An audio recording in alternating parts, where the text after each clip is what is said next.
this Warhol from the Myth series is also another one where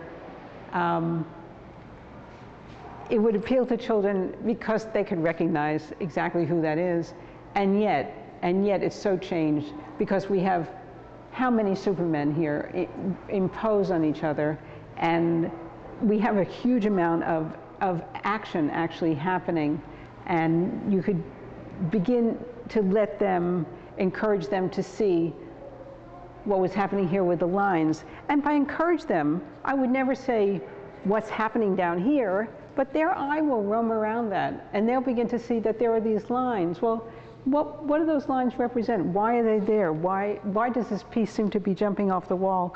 Those are all questions that children would sort of answer themselves.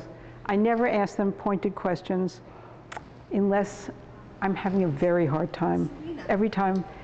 Every now and then you're having a very hard time with a group for whatever reason, especially as they get to be adolescents.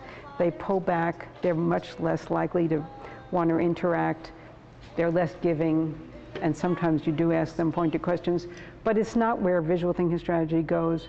Visual thinking strategy really is open-ended, and when you have a question and you ask a question that you know the answer to, that's when you're not open-ended anymore. As a facilitator, you have lots of ways of rephrasing their comments. You rephrase every comment so that it's heard by the entire group, and every child feels important, and you can pull together the various comments in the group that help them see more. It's almost always a leveler in the classes. I mean, I have seen so many classes that were difficult, that could be difficult, and when this happened, they seemed to just sit back off a little, and listen to each other.